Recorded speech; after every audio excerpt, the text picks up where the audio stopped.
Hello नमस्कार, स्वागत आप सबका आपके अपने उत्कर्ष यूट्यूब चैनल पर। और मैं हूं आपका होस्ट दोस्त नरेंद्र चौधरी। रीट 2024 की एग्जाम जो नए नज़दीक आते जा रही है, क्योंकि 27 और 28 फरवरी का एग्जाम है। जैसे जैसे दिन नज़दीक आते जा रहे हैं वैसे वैसे बेचैनी बढ़ती जा रही है और वैसे वैसे राजस्थान सरकार भी सतर्क होती जा रही है, क्योंकि इस रीट 2024 की एग्जाम के अंदर किसी भी प्रकार की कोई धांधली न हो, कोई डम्मी कैंडिडेट न बैठे, किसी भी प्रकार की ऐसी कोई व्यवस्था न हो जिसको लेकर के इस रीट एग्जाम के ऊपर कुछ सवाल उठे। क्योंकि रीट 2024 जिसकी एग्जाम अभी 27-28 फरवरी को होने जा रही है, और इसी को लेकर के अब जो अधीनस्थ बोर्ड की बात करें, माध्यमिक शिक्षा बोर्ड जो है, उन्होंने कई कदम उठाने प्रारंभ कर दिए गए। और वो कौन कौन से कदम है उनकी बात हम लोग करने वाले हैं। और क्या ये कदम जो है आने वाली एग्जामों के लिए भी लाभकारी साबित होने वाले, क्योंकि इन जो अब जो कार्य किए जाएंगे इसी का उपयोग आने वाले एग्जाम में भी किया जाएगा। तो कैसे उपयोग किया जाएगा और क्या क्या पूरी प्रोसेस है, ये हम लोग पढ़ने वाले हैं आज के सेशन के अंदर। जी हाँ, कि नई परीक्षा प्रक्रिया की इस बार रीट के एग्जाम की बात करें, इसकी नई परीक्षा प्रक्रिया है क्या, और ये जो परीक्षा प्रक्रिया है ये क्या किया गया, और संपूर्ण जानकारी आज हम देखते हैं। यहां से देखो,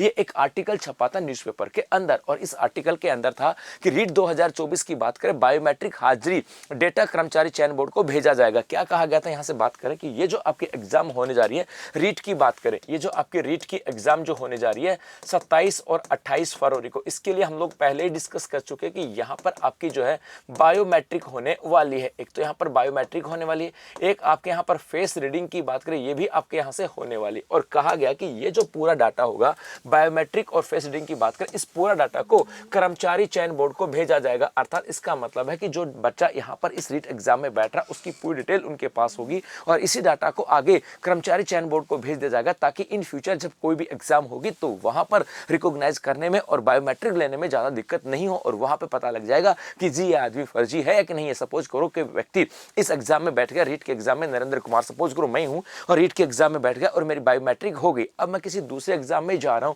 किसी दूसरे नाम से, और अब वहां पर यदि मेरी बायोमेट्रिक होती है तो वहां पे डाटा निकल करके आ गया तो नरेंद्र कुमार है, रीट के एग्जाम में बैठा था, और यहां पे तो दूसरा नाम है। इसका मतलब है कि आने वाले समय के अंदर इसी रीट एग्जाम के अंदर जो बायोमेट्रिक होने वाली है उसी का उपयोग करके आने वाली दूसरी जो एग्जाम है वहां पर डमी कैंडिडेट को रोका जा सकता है और नकल होने से रोका जा सकता है, ताकि एग्जाम की जो पारदर्शिता वो बनी रहे, एग्जाम की गुणवत्ता बनी रहे, ताकि मेहनत करने वाला व्यक्ति जो है ना, जो बच्चा है वो आगे निकले। क्या कहा गया था यहां से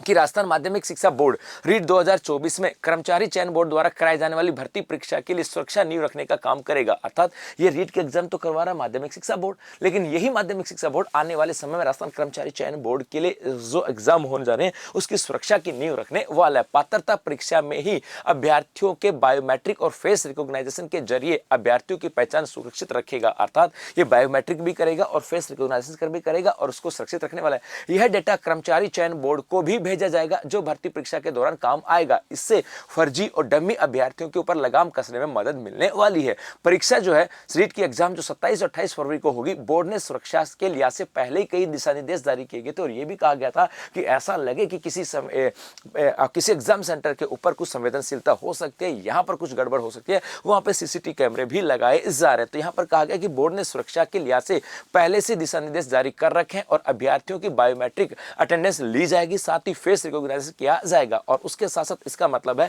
कि पूरा का पूरा डाटा माध्यमिक शिक्षा बोर्ड के पास आ जाएगा, और उसके बाद में ये डाटा माध्यमिक शिक्षा बोर्ड आने के बाद में वो क्या करेगा, इस डाटा को भेजेगा अपने कर्मचारी चयन बोर्ड को, और वो डाटा जो है कर्मचारी चयन बोर्ड इन फ्यूचर अपने काम अन्य जो एग्जाम होंगी, जो पटवार हो, ग्राम सेवक है, दूसरी जो एग्जाम होंगी वहां पर काम आने वाला, मतलब राजस्थान के अंदर आने वाले समय के अंदर एग्जामों की गुणवत्ता बनी रहे, और इसकी नींव जो रखी जा रही है इस रीट एग्जाम के अंदर रखी जा रही है। और आप में से जो बच्चा रीट के एग्जाम देने जा रहा है, और पहली बार यदि कोई बच्चा रीट के एग्जाम देने जा रहा है, या ऐसा कोई बच्चा जिनको लगता है कि सर मैंने तैयारी बहुत अच्छे से की थी, लेकिन रीट के एग्जाम हॉल में जब बैठता हूं तो सब कुछ भूल जाता हूं, उन सब की समस्याओं के समाधान के लिए उत्कृष्ट क्लासेस आयोजित करवाने जा रहा है रीट 2024 ऑफलाइन मॉक टेस्ट, जहां पर बदले हुए सिलेबस के अनुसार आपका टेस्ट होगा, जहां पर